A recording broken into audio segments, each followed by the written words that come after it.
What's up, everybody? Welcome back to the podcast, Clock's Running, the podcast for everything flag football officials. I'm your host, Ant. Unfortunately, once again, Zane is unable to make it tonight, but as you can see, we got everybody on the screen tonight. We got Pat, we got Lance, we got Jordan, we got Jakob. We are going to have some fun. We got officials from coast to coast. So on tonight's show, we are talking all about the contact division, where the bigs can make plays all over the field because, as the saying goes, sometimes the jello just jiggles. With that being said, hold on. Hey, could not agree more, good sir. Could not agree more. We're not just going to glaze over that. I'm going to have to turn off my camera on that one. You never heard that saying? What? No, don't say it twice. Not twice. Yeah, don't please repeat that.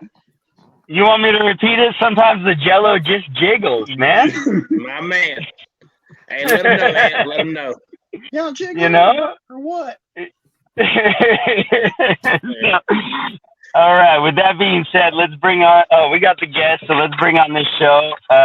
So we're gonna talk about fives contact initially. We'll bring in a little sixes contact, but I want to get right into the trenches. I want to talk about the line of scrimmage.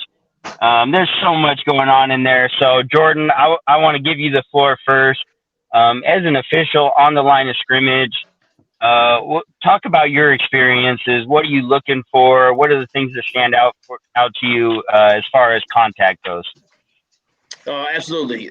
Man, so the first thing I'm looking for whenever I'm on the line of scrimmage, of course, is my line of scrimmage lined up properly, both sides of the ball, offense and defense. Once both lines have been established and everyone is lined up correctly, everyone's in their whole position waiting for the play to start. Quarterback says hut. The center's head at that point is my first priority. I want to make sure that he gets his head fully up, that there are no kind of injuries looking to happen. As soon as the center's head is up, whether the D lineman engages him, blows past him, whatever he does, at that point, then we just do the checklist. Hold. We're watching both O linemen come down. The ball's in the quarterback's hand. The quarterback's kind of doing his own thing. From that point forward, if I have time, I try to scan the field to see what I can look at, see what I can see on my end, right back to the quarterback to make sure that no one is in his face or anything of that nature. Gotcha. So, Pat, I just want to bring you in right on this as a former player. What advantage do you think you have now being an official? What did you learn from having kind of the scope of both? Well, I notice the biggest scope is that referees don't catch hands to the face. I mean, because our eyes turn so quickly to, looking at the quarterback. But you have a lot of defensive rushers. They'll use every advantage that they can. They'll try and hold you, grab you, pull you forward, smack you in the face, do whatever they can to try and get by you if they can't. But those be the biggest things that I see as far as or that I've had to go through. Because one thing about a rusher, they can't get by you, they're going to start playing dirty. And that's why I say, when I say grab you, they'll grab you from here and pull from your collar, pull you forward to try and get by them. They can't do that. You'll see them start just swinging. And that's be pretty much really it. I mean, for a takedown moves, some of them think they Jackie Chan or Bruce Lee trying to hip toss you. But, I mean, those are some of the things that I see from the defensive line and also as a player, man, and also sitting on that line of scrimmage. It's tough, especially when you only got one set of eyes and watching six people come down the line of scrimmage. It's really tough. Yeah, for sure. And I think I remember you talking to me about when you're a player, when you were a player at center, if there was something that the D-line was doing to you that if you knew that the ref wasn't watching, you would do. Do you remember what I'm talking about? Oh, yeah. I mean, I always tell every line judge, and I mean, it's quite sure they're not going to catch it. But if I tell the guy that's rushing against me, I'm like, hey, dude, let me get my head up as far as once I snap the ball, and I give you that warning, I'll tell the ref, and if the ref don't catch it, next play you're gonna get a nut check. Sorry, I mean, hey, one way the referee gonna look on the line. Hey, I'm gonna win this battle one way or another. Either the referee gonna make the right call, the defense gonna actually rush the right way, and we gonna play regular football instead of you trying to do illegal stuff. I mean, because it's not right that you could get away with grabbing and pulling down on my uniform and not let me get my head up, causing injuries to my neck, shoulders. But that's just the way life goes. I mean, referee don't see everything, especially when there's only two of them. So Jordan, every time you ref Pat, there was no issues, right? Not at all. Of course not. Me and Pat, we have been BFFs since day one. He's actually a huge fan of mine. It was nice. It was nice back in the day just to be, of course, cordial with each other and just so friendly. Oh, okay. Oh, so that's why you guys are so weak in Camel City? Is you guys just let the refs get away with everything, or what's up? Give me the real truth, man. That's crazy. Hey, first of all, good and damn well I'm going to see you in Miami this weekend. Watch your mouth, okay? We gang around here. Listen, when it comes to Pat as a player, man, that man is a whole different animal. For the first 3 years, I thought this dude was an asshole. I had no idea. And then one day I'm talking to Jakob, and I'm like, man, this dude is a dick. And he's like, Pat? He's like, no, he's not. I'm like, bro, you don't see what I'm seeing? He's like, I don't care what you're seeing. I'm just trust me. If he's giving you a hard time, it's just because he wants to see what. Oh, we There's lost that Jordan. Randolph County service. Hey, so there you go. Okay, go ahead, keep going. So that was the that was the thing with Pat. I had no idea what to expect. He then so we finally have a talk. Come to find out, he's definitely me. He's just like, if you can poke a bear, I mean, why not? Let's just see what happens. Yeah. So, Lance, when you, in the rare occasions when you ref contact divisions, how do you transition from non-contact to contact? And the other question I have is, at the coin toss, do you approach the players in a different way? So actually, I actually use my tackle background in contact a little bit more. Obviously, there's probably a little bit more restrictions in contact versus tackle as it relates to kind of what Pat was talking about, like pull downs at the collar level and just takedowns. But I use my tackle background to help me sort of acclimate myself more at that contact level. In terms of coin toss and just, I don't like putting restrictions. For me personally, and this goes back to even non-contact, I want to see good football play. I don't want to see people taking cheap shots. I don't want to see people from the nose tackle to the center taking nut shots just because I can't see it. So I try and if someone tells me about it, then I think we talked about it a couple episodes ago. If you're telling me about it, I'm not only going to watch, the supposed person doing it to you, I'm also going to be watching you for retaliation. But at the coin toss, I'm all about hey, we're here to play football. Keep it clean as best that you can. Nothing egregious, no elbows, but let's go play some football. So from that perspective, I try not to sort of get too much into their heads about what they can and can't do. Let us do our job, but you guys also do your job in terms of just playing good ball. Yeah, for sure. So, Jakob, let's kind of get in the nitty gritty of this. Can you just kind of go over the rules, expectations, specifically on the line of scrimmage as far as what's legal and illegal contact? Yeah, so you're looking for, open blocking with the framework of the chest, right? So you shouldn't be coming in with fists. You shouldn't be coming in trying to hit somebody above the shoulders. I look at it like a strike zone in baseball, right? So you've got basically your chest to your shoulders where you can make contact with that person, and you can manipulate them, move them around however you need to within the boundaries of football. holding, things like that, illegal contact. You do come from a tackle background, like Lance was talking about. So you apply those rules to that. But yeah, all the same techniques, things like that, things you're looking for. You're basically looking for any kind of egregious, advantage from either offensive or defensive player. So Gotcha. And so, do you have, like, when you do ref, Jacob, do you have a specific position? Like, if it would be a 4-man crew, do you have a specific role you enjoy being as an official? Me, honestly, I'd rather be as a back judge. If I'm in a 4-man crew, put me in the back. Let me run down the field with the receivers.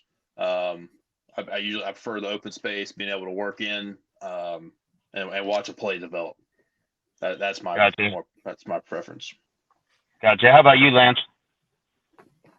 I mean, I kind of look at a 4-man crew similar to what I would do in a 5-man crew in tackle.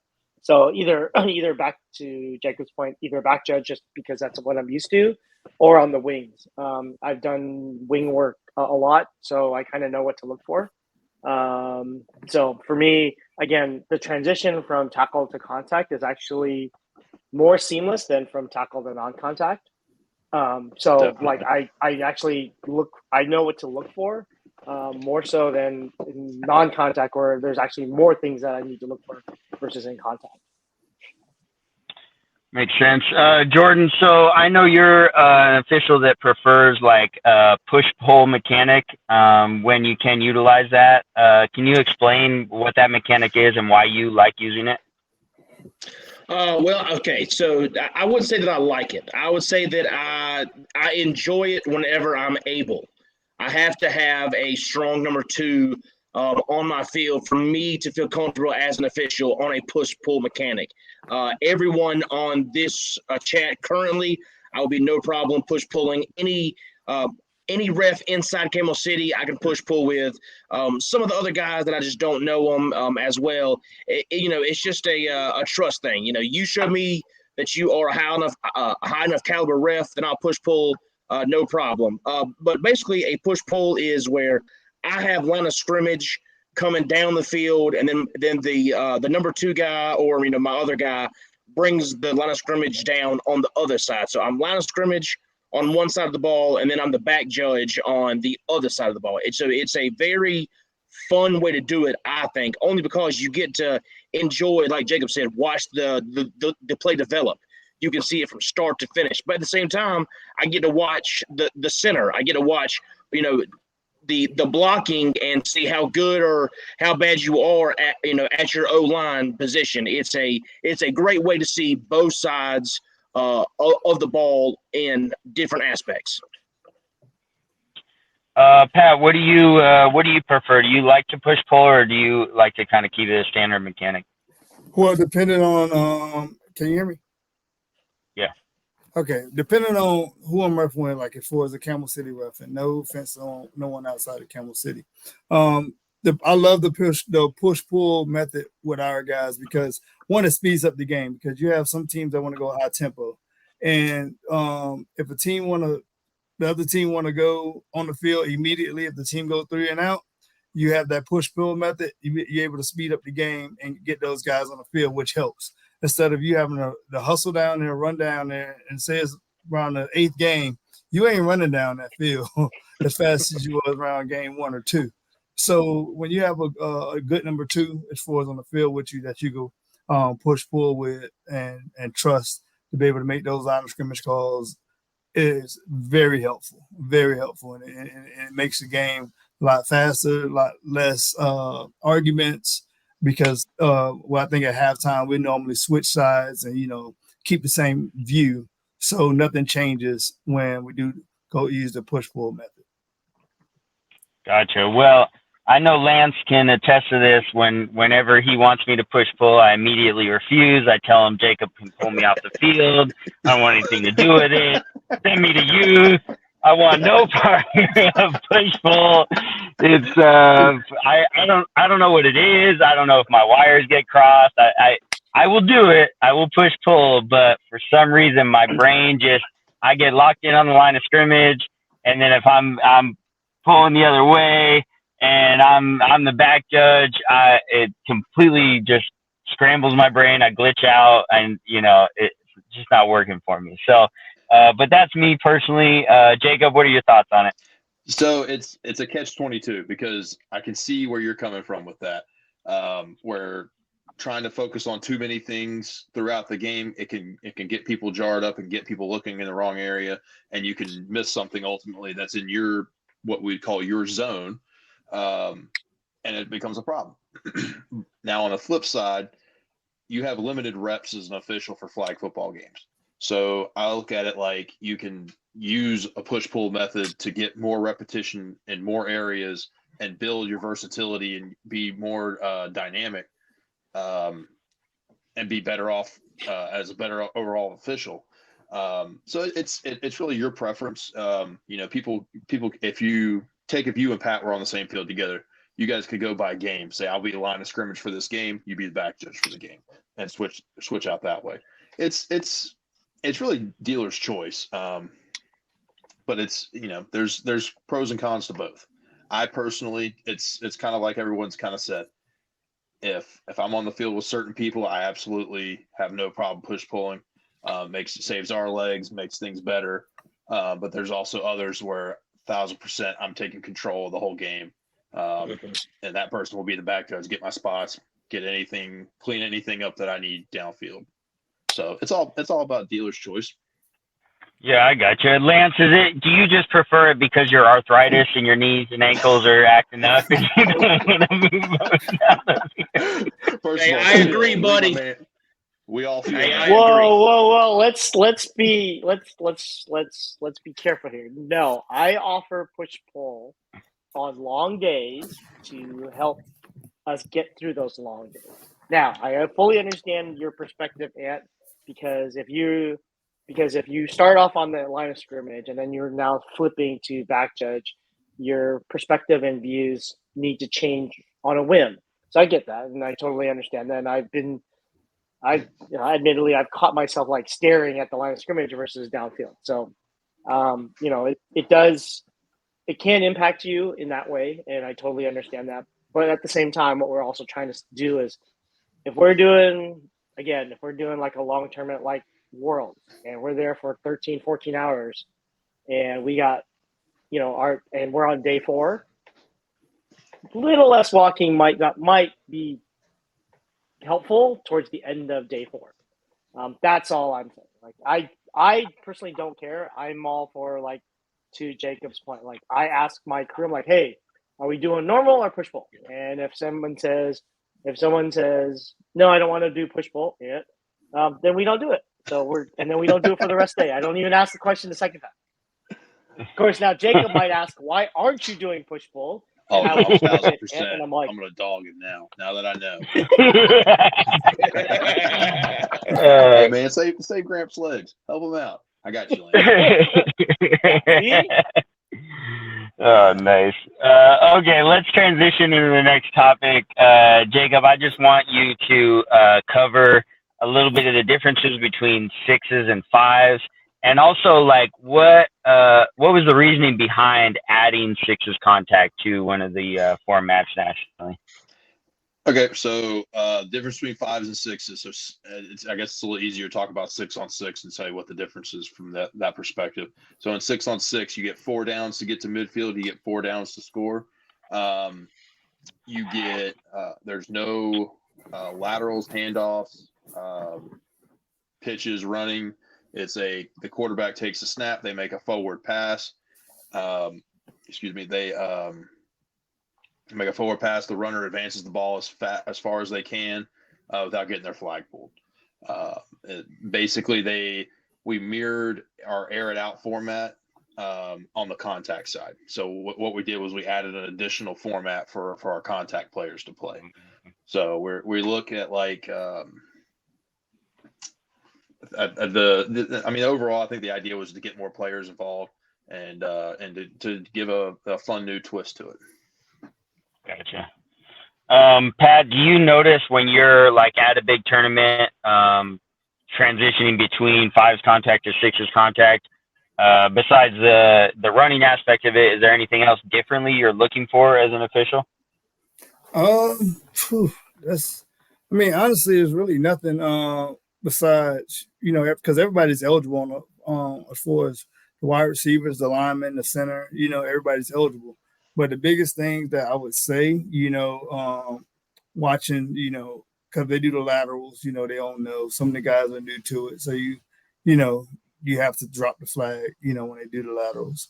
But it's really not too much of a difference. It's just really more physical because it goes pretty much all the 8-man guys will come down and play sixes and have they big guys on the line compared to fives, because fives you really only have like one real blocking back compared to sixes where they have like a traditional center that's a little agile and some real big as far as tackles, like New Dynasty, and that's what makes them successful at it. But that's the only thing different.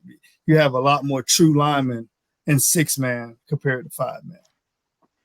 I'm glad you mentioned that, because Jordan, my next question for you is, in sixes, it's been dominated by the West Coast.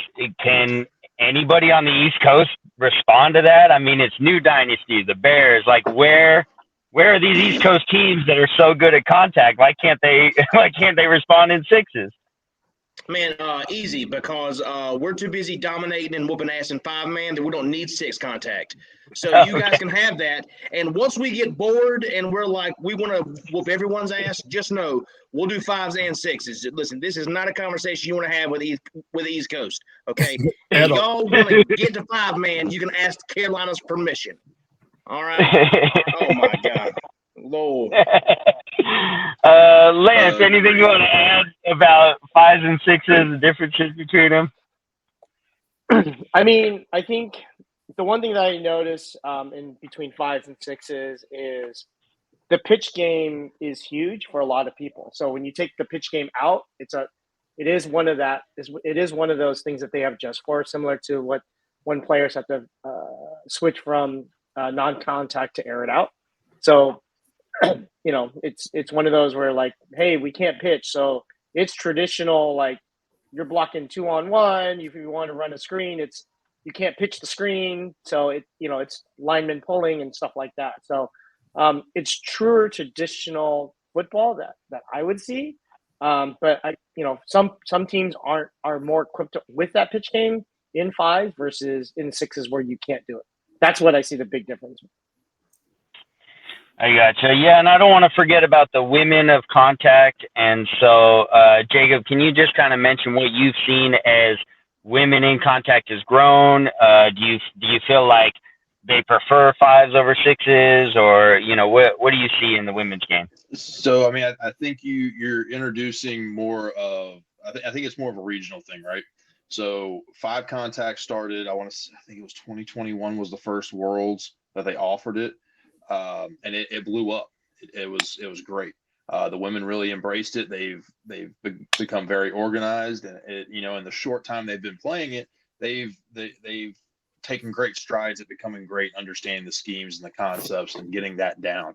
I think adding 6s now has helped the West Coast more, and I say that because there's, like I said, it's more regional. You have pockets of areas that play certain styles. I think the West Coast, where LA they have Tough League, they play a lot of 6-on-6. So the women there, it kind of easily adapted to it and were able to kind of more get in line with what they were asking for it.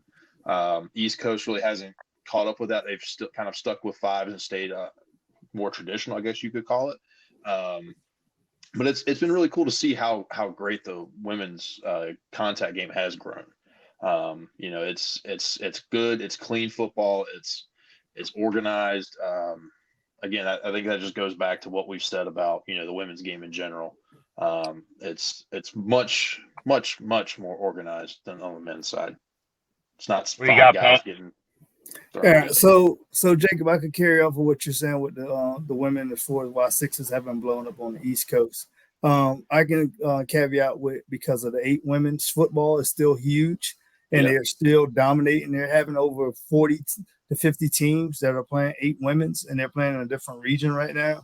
But once they get the concept of 6, sixes, the East Coast women will probably take that over as well as they do in five women's as well, because they dominate in the 8 women's as well. All the championships literally come to the 8 women's side in the East Coast. So once they just adapt or they come over to our brand and they start playing it, I think they'll pick up on it, and they just don't want to cut away from 8s because there's so many women that love the 8 women game now, because it's a lot of women out there that love the game of football, and sometimes 6s could run into the 8s, and and that's how it runs to each other, and that's why we don't have that much, I would say, success currently with 6 women. Then that's just my opinion from a former coach too. Well, I think the 2 biggest pockets you have, it's the DMV, and I think it's fair to say Raleigh area, Pat. Yeah, kind of the triangle area for 8 women's, right? So those teams were, what formats are dominant in those areas? It's 8 contact. It's, you sprinkle in some 5s contact, but for the most part, they're not branching out and playing these other formats. Now they're starting to see 5 non-contact, 5 co-ed, 5 air it out. They're seeing these things and they're going, hey, this is kind of cool. Maybe, eventually I think we'll see more teams like that.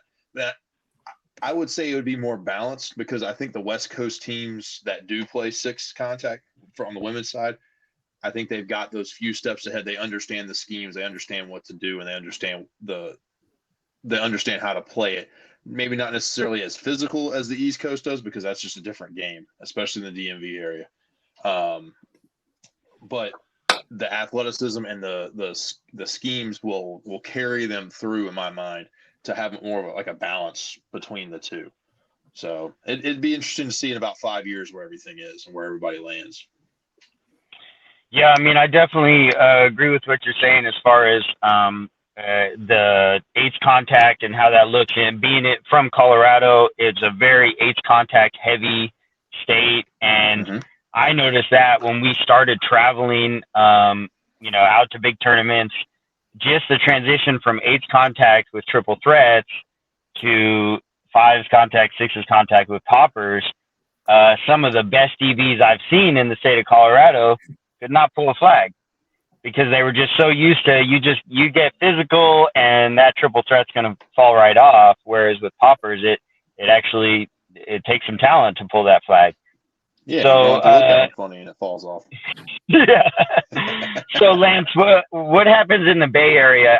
I know there is some contact out there. You want to speak on how that looks in the Bay Area?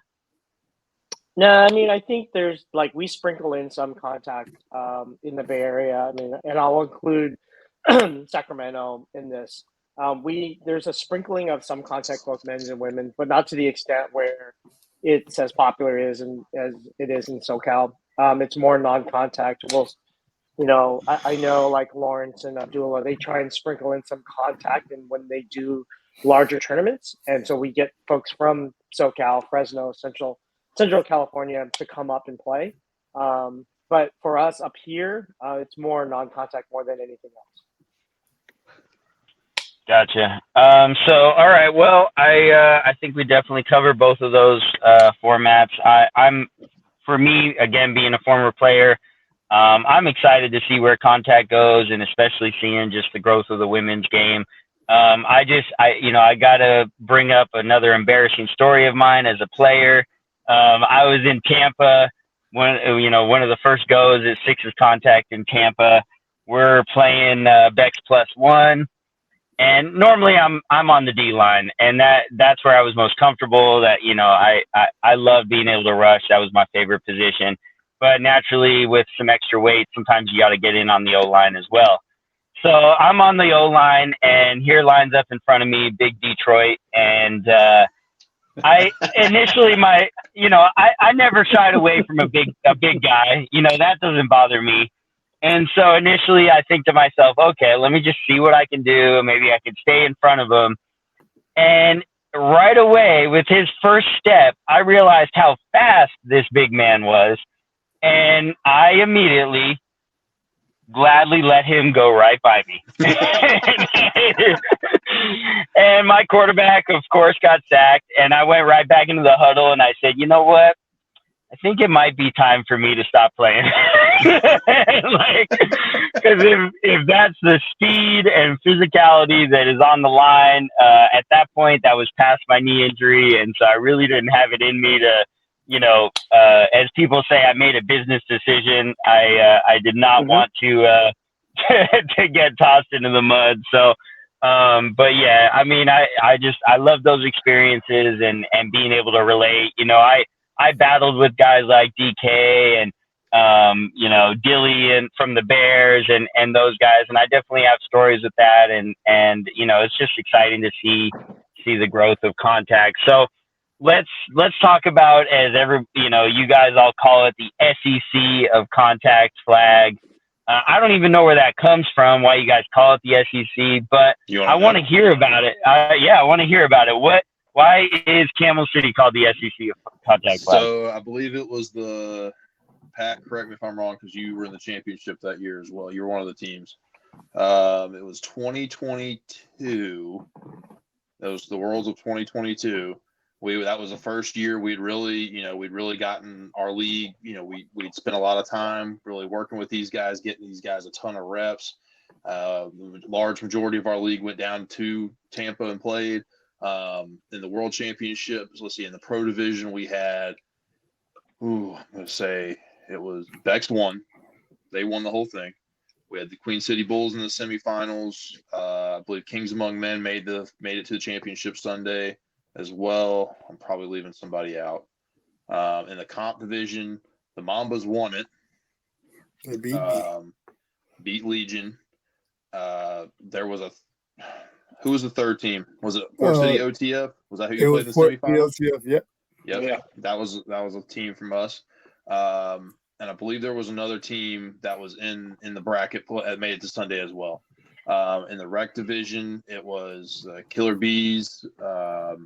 I think there was probably 3 or 4 teams that made it to the championship or made it to the bracket, and I believe there was 3 of the 4 in the final final 4 of that were Camel City teams, and then the over 35 division, 3 of the 4 that made it to the championship or made it to the final 4 were Camel City teams as well. Yep. So the term SEC of 5 contact got coined just based on how dominant the league was in that area. And it was really cool to see. It was really great to see like all the work that the guys had done all year long playing and beating each other up. And they were able to get down and go and play everybody and ultimately make it to where it came down to a league game.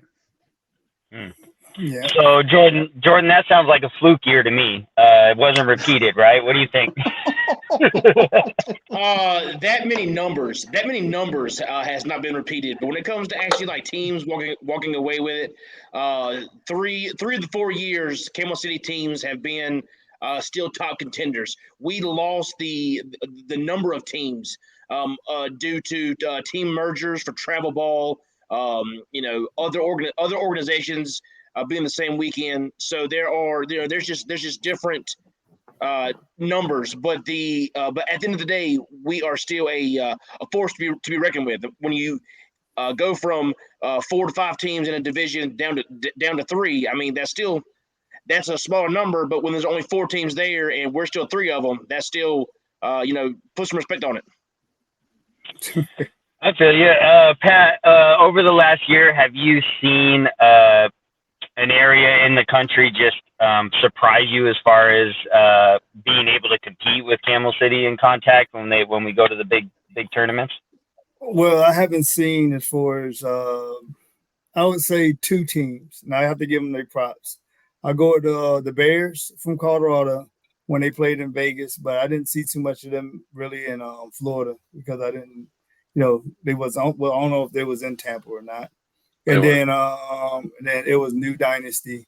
I mean, because they come to play. I give them dues credit. And I remember when it was 2 teams and they merged together from Phoenix Fire from Arizona Union, and they merged to New Dynasty. Yeah. But any other teams from the West Coast? No. everything they want. Any other team that come from the West Coast, they get touched, they're crying.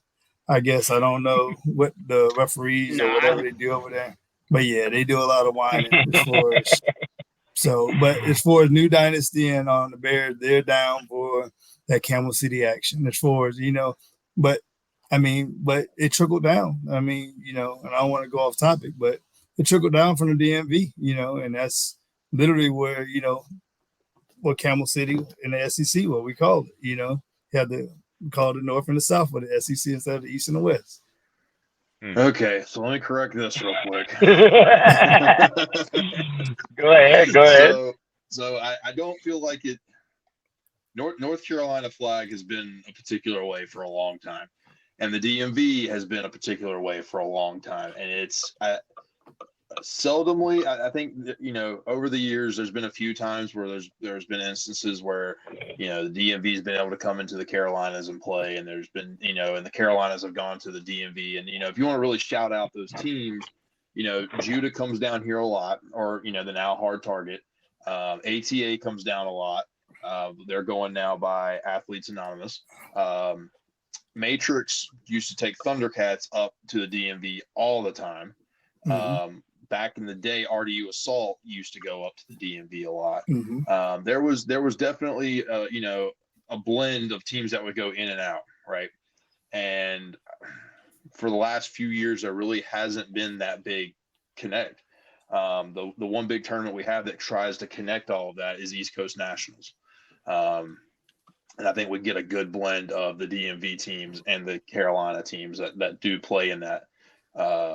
So it's nice to see. I definitely think we play similar styles. And I think that showed in the 5 Contact Pro Championship this year with Bex and with Free Smoke. And ultimately that's what was the deciding factor of that game was, well, not so much the deciding, but it was very tit for tat. It was they played the same game against each other. So there's definitely some similarities. We shout out to the DMV guys, DMV FFL. Those guys are, really they helped me out tremendously. But yeah, I think there's a lot of similarities. There are some differences though. Lance, how hard do you think it will be for top pro contact players to be able to make it onto the national team? You're talking about contact players in general? Yeah, like if there's a contact player, that wants to get on the national team but doesn't really play non-contact, like how do they transition to like the IFAF format, only knowing contact? To be honest with you, it will be almost as bad as a tackle player moving to flag, because I agree. The initiation of contact is literally what we are looking for. And it doesn't matter how minor it is, doesn't matter if you're going for the ball, it doesn't matter in what capacity. If your propensity is that you're used to it, the transition from a contact to an international ball, which is true non-contact, is very similar again to a tackle player moving to flag in general. So it's just one of those things, and I can see the struggle, but at the same time, I can see players who want to do it making that quick adjustment. Where if they get told once, twice, they'll figure it out. Like they will figure out, hey, what can I do versus what can't I do? I believe the intelligent ones, the ones that want to do it, they'll make the adjustment. Go ahead, Jakob. I was going to say, Lance, let me ask you a quick question. So there was a couple players, I'm not going to name names, but there was a couple players, and maybe you know who I'm talking about, that were at trials a couple weeks ago, that are primarily contact players. One's from the West Coast, one's from the DMV area. How, in your mind, because they're primarily contact players, and do you know who I'm talking about? I think I know the West Coast one. West Coast one because but he plays more offense than defense, so it's sure, right. Well, let's just go with him. How did he do? How do you think he did with the format? Was it a big adjustment for him? Did he do okay? I thought so the way we were doing it, we were basically it was tournament style, right? Basically, teams were made, and we were just roughing essentially tournament play. From what I saw, I thought he did really well. But again, he's more on offense, and what he learned was he's not really a jumper. So I didn't have to worry about that. He runs good routes. So he didn't really. I thought he did really well. He balled out coming back. So to me, it was fluid. So I didn't think his adjustment would be as hard. I think anyone that plays defense, that's where the adjustment is going to be extremely difficult, especially if they play corner. And they are used to sort of attacking the ball, which is fine. It's just got to be careful on that attack. I mean, there was a couple of plays where I saw a hand on a hip, and I threw a flag, and like, you know, they made a play on the ball, but the free hand was on the hip, and you know, they asked me, well, what did you do? What did you see? I said, well, what did you do? And she goes, well, I made a play on the ball. I said, where was your hand? Where was your free hand? On his hip. That's kind of what we're looking for. So I think on defense, that's where the transition can be difficult. But I thought the player that I think we're talking about, he did really well. I thought he did really well. I mean, I'm not an evaluator. I was just out there roughing. But from what I saw, he balled out. So you didn't think there was like too much, like, I know in contact, receivers especially when they start to take off, they're very handsy. Where, you know, they'll use their hands to try to shake up someone jamming them or try to get some separation. You didn't see any kind of issues like that. So I think what they were trying to do, they were playing a little bit of vanilla defense. They're mostly playing off coverage, especially if they were in spread. So you could see where the defenses were somewhat vanilla, and I think that was intentional on the coach's part. Where you saw some potentially contact was on a smash route or a dig route with an over. That's where you could see someone grabbing a receiver as they're running by. And we definitely saw those, and we would call those. But, you know, to me, from what I saw was some of the defensive coverages were pretty generic, nothing too extravagant. You know, they're playing mostly cover, like a cover 3 with a single high, or they come down on the linebacker if they were in a bunch. So, you know, it was they kind of played it fairly vanilla. Fair enough. So, Jordan, is there, because you're all about Camel City, so I'm going to let you be the spokesman in this situation. Is there a player from Camel City that you've seen be successful in non-contact? I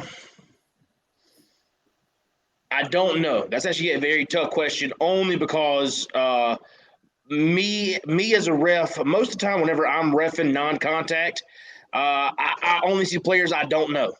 They're Florida teams, you know, they're teams that I don't know who any of them are. So there is no like transitioning from contact to non-contact. Whenever I have contact, I know most of those teams. And then non-contact, I know the teams, but I don't know any of the players on that level.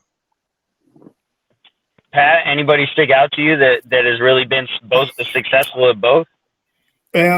I would say from playing against a lot of these guys in the Carolina Panthers tournament, because that was non-contact down here in North Carolina, I would say it's two. I would say Ariel, that plays for Queen City, the center.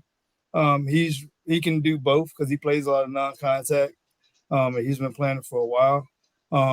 And I would say Frank, he's an older guy now, but those guys can transition. They can actually play the non-contact game because I've played against those guys, and they're traditionally like 7-man players. But Ariel is one of those guys that can play the non-contact game when he was younger from Camel City. Isn't that man's name Ariel? It is Ariel, same thing. Yeah. Ariel. He's not Just the call Little Little Mermaid. Mermaid. I was thinking of the Little Mermaid. Sorry. Hey, you put that man under the sea. Hey, I mean, he has like different names. His government name is Thaddeus. Okay, you better show him some respect. Man, I wish we could pull that picture up. Bro, that was the best thing ever. But Go ahead. But no, I mean, as far as I would say from Camel City, from my point of view, or me playing against these guys in non-contact, I would, those guys can transition. But if for young guys like right now that can really transition and play the game, oh man, it's kind of tough. I would say probably one of the kids from the team Pocket Rockets. Pretty good wide receiver. He could play both sides of the ball. You know who I'm talking about. What's his name? Monteek. He's pretty. Yeah, he's pretty damn near uncoverable, especially in non-contact. And I give him his credit, even though I hate to say this, but yeah, TJ can do both. He can actually do both. But yeah, he can transition to both. He has the football IQ to be able to do both. Honestly. Well, and I gotta stand up for the West Coast a little bit before we transition into a little bit more Camel City. I don't know why no one mentioned this, and I just can't just deal with the fact that you guys didn't even bring up this team who is on the West Coast, and they compete in tournaments nationally, and they do really well. Shark City, that is a good contact team, and they have a player that can play both contact and non-contact. Stretch. That is a solid. That is a solid player. Hey, I'm gonna interrupt you on that one. In 2022, that when we get to the championship, we skunked them 28-0. Shark City, yes, we skunked them. Yeah, in the comp division, yeah, in the comp division, they got skunked 28-0. That was the first round game, right, Pat? Yes, skunked. We sent them back to the West Coast early. To Disney Goose egg. Hey, I'm going to tell a fun story real quick, if that's all right, Andy. Yeah, go ahead. So you mentioned you called Jordan the spokesperson for Camel City. And so I want to tell you about Jordan and I's first trip to Florida together. Jordan, if you remember this. Absolutely. So we went down. I was supposed to be working for another organization that weekend. That tournament had 2 teams sign up, and they didn't tell anybody they were canceling, so they canceled. Jordan and I said, you know what? We're already planning on going to Florida for the weekend. Let's just go anyways. We'll go down there. We'll hang out. We'll go see teams. And I made the comment. I said, you know what? Get some business cards made up with the Camel City logo on, and we'll hand them out. And I halfway expect us to hand out like 20, at most. I gave Jordan one of the boxes. The boxes, you had to buy like 200, right? Jordan gave an entire box away in the first day. Did not meet a stranger. Had people from all over that never heard of us interested in looking us up and stuff. I mean, you talk about somebody who's probably the biggest advocate for the league, bigger than me at this point, because I didn't want to talk to people at some points. And he's still like, Jacob, give me more. Jacob, give me more. Jacob, give me more. And he just went around and handed these cards out to everybody, man. So, I got to tip my cap off to my guy. If anybody's been the biggest advocate for this, it's Jordan. There we go. I mean, that's a guy you want in your corner, and I always say, Jordan, every experience I've had with you has been a good one. I'm so excited.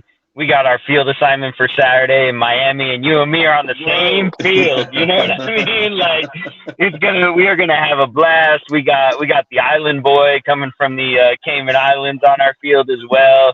I'm excited. I'm excited. I expect one. Go ahead. No, go ahead. That's what I'm most excited about for this weekend. Yeah. To see how that works. No, hey, Dean. Hey, Dean don't know it yet, but me and him, we better become cousins. Yeah. That's hilarious. So, Lance, I gotta call you out. I just want to say you're from the Bay, and I bring up Shark City, and you didn't say a word.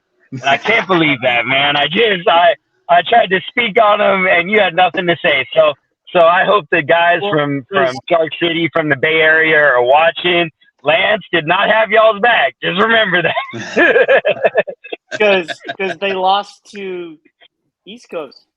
I will say this: they on the West Coast, outside of New Dynasty, they're probably one of the top contact teams. Not going to deny that. against and I will put them up against New Dynasty. I would probably give New Dynasty just a little bit higher rating than Shark City, but I've As far as seen contact? enough. As far as contact, right?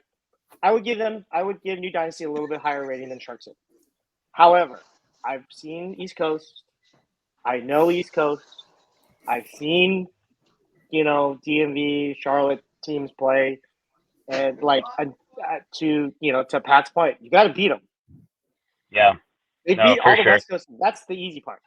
Yeah. So I will give them their props on the East Coast, and so Abdullah, just to give a little bit of shout out. So Abdullah does this circuit thing, right? So it's 4 straight weeks of fives for both men and women, but every week is a different format. So week 1 was non-contact. Week 2 was contact. Week 3 was gauntlet. And then this Thursday is air it out. You have the same team, but every week is a different format. So to That's your cool. point, they won contact in week 2. And, Stretch was hyping up contact because that's what he's good at. And I will put him up there as, at least on this side, I will definitely say that Shark City is there. But it's an interesting concept that Abdullah is doing. Basically, is just to give a variety. Everyone gets 4 games, so you get 3 games of seeding, and then top 2 play each other, bottom 2 play each other, and then that's the night. So everyone gets 4 games. So everyone's exhausted, and you only have That's pretty cool, 8 though. or 9 players. Yeah. It's actually a cool concept. It's Yeah. actually a really cool concept, and it's both. So for men's, he did that, and then for women's, he did a non-contact, contact, and then the last contact, non-contact, gauntlet, and then this week he's just going to do another contact. So it's kind of an interesting concept. It's one of those things where hey, we're just trying to get more people involved into the game, and he's doing that, and it actually worked out really well. So something to think about. No, for sure. And honestly, I mean, I think that's a great concept. And in Santa Clarita, I did have a player come up to me and mentioned our podcast and just said, hey, but you guys you're talking about the whole country and everything like that. Why aren't you bringing up the West Coast? Why aren't you bringing up Southern California? And the first thing I said to him is I said, you guys are stuck on this sixes Southern California format that doesn't translate nationally. Now, I will give credit to Tough because they have started to run leagues where they do 5s non-contact, they do co-ed, and they do women's. But the majority of their leagues and tournaments across the board, whether it's Tough or Air Raid or On the Clock Sports or any of those, the guys are still so focused on this strange Southern California 6s format that does not translate. And outside of 1 or 2 teams that maybe can travel nationally, you guys are absolutely right. I do not think that a team from Southern California can go to the East Coast and win in contact. And so, yeah, maybe this past tournament in Santa Clarita, there was, good competition, but New Dynasty blew through all of them. Right. It wasn't even close. And then, we see what happens when New Dynasty travels east. So, I'm messing with you guys a little bit. I do know what's actually going on. But hey, I also got to say, from my home state, the Bears went to Tampa, and they won that world championship. So maybe the 5s contact guys aren't going into 6s yet, but hey, they're the champs right now. So somebody's got to dethrone them first. So. So let's go into Camel City. I know your guy the season just ended. Jakob, do you just want to kind of give us a real quick summary of how the season went? Man, it was awesome. It was overall it's some of the best competition we've probably had in the last 2 or 3 years. We've been kind of on a little decline. We've had our regulars that play and everything like that, but this season was a little bit different. We jumped up from what we've been averaging 9-10 teams, so we've jumped up to 15. We brought in Hard Target and Athletes Anonymous from the DMV area. They came down and played. We got Bex, we've got Queen City Bulls, Carolina Reapers, who won the UFFL National Championship, D2, Mambas, Infinity. We got a lot of teams. We've got a lot of great teams. And the ironic thing, and Jordan, Pat might be able to attest to this a little bit. I'm not sure if Pat remembers the TFFL days way back. But we've actually started seeing a lot of faces from the old guard who have been coming back out and playing. And it's been really cool to see. It's to see that and to see them produce still. These are guys in like their late 40s that used to be an absolute menace to Jordan and I and Pat, that are now, like we look at, they're like, oh man, they ain't playing anymore. And they're coming out there and they're causing problems. So it was really cool to see. I'm really excited to see how this playoff goes this year. We did something a little bit different. Usually we run 8 games of league play, and then we do single elimination. Because of how spread out and people's schedules are, we decided that we could only accommodate 7 league play games. And so we decided to do a double elimination tournament for the playoffs, just to give people, make sure, A, you still get your 9 games that you're guaranteed. And B, just make things a little different. We kind of said, hey, if this works, great. If it doesn't, we tried. But I'm really excited to see how this works. I think we got some really cool matchups, and I think even pretty early on, like we're gonna have some pretty great games. Go ahead. So is it going to be a true double elimination tournament where the championship might produce an if game? It will, yes. Nice, awesome. Yeah. I like that. Jordan, what are you most looking forward to for the playoffs with Camel City? I'm looking for this bullshit Jacob just said about having a few good games at the beginning, because what I'm looking at now, blowout, you're going to get your ass beat. Y'all shouldn't show up.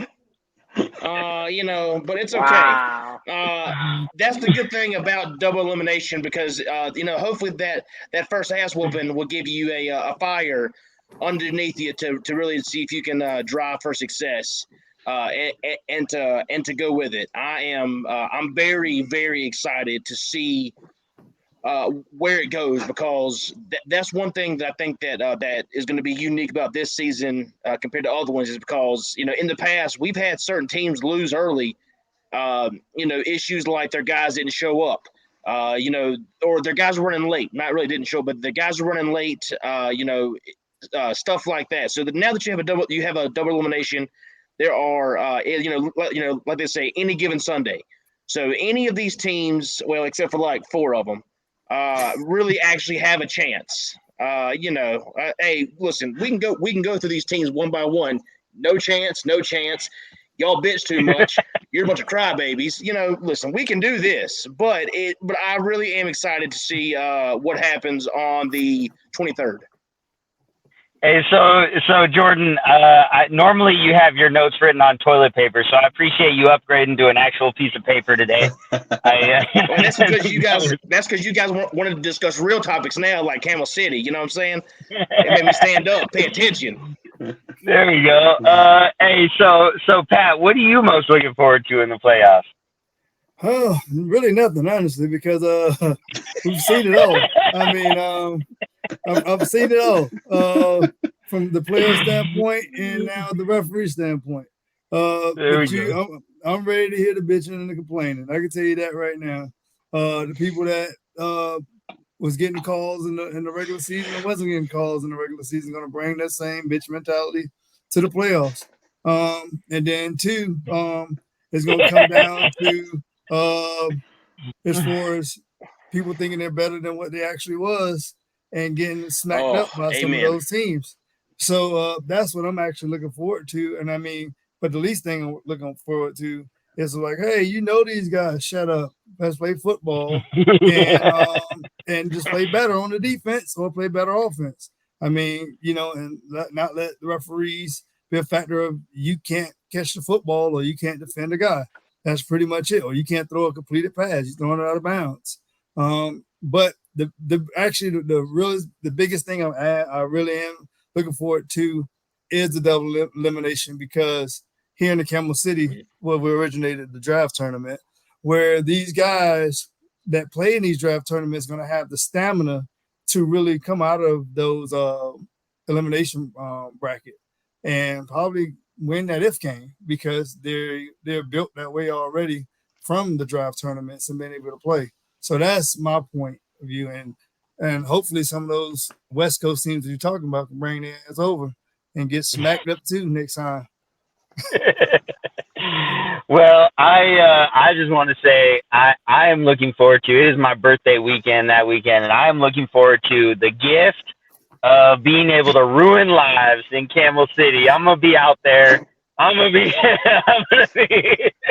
Let's I'm gonna go. be. I'm gonna have all 3 flags in my belt. I'm gonna be locked and loaded, ready to go, and just excited to do whatever you guys need from me. I'm just excited to be a part of it and see what it's all about. But I love officiating contact, and so hopefully this. Man.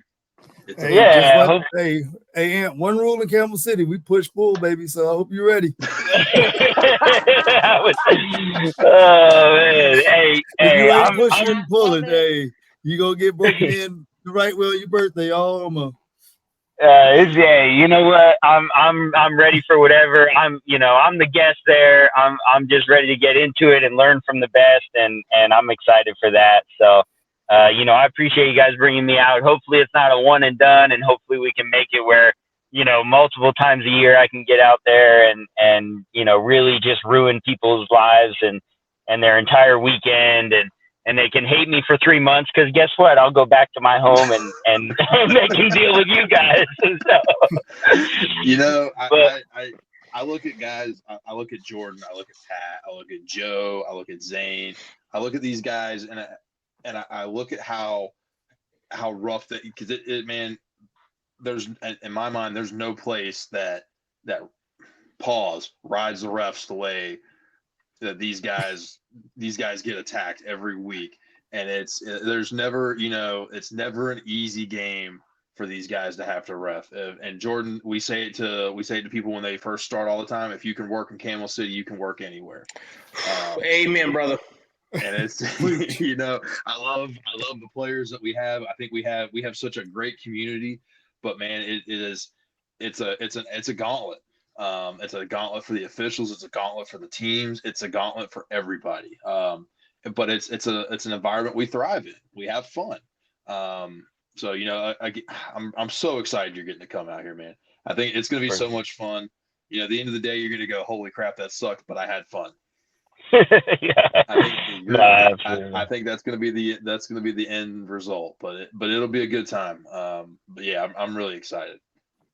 Cool. Awesome. Well, I appreciate you guys all coming on today. Lance, thank you so much for just, gritting through all this contact conversation. I know that this is just miserable for you and you want no part of this at all, but we are all headed to Miami. We are going to be live in Miami this weekend. We are going to just, man, it is going to be amazing.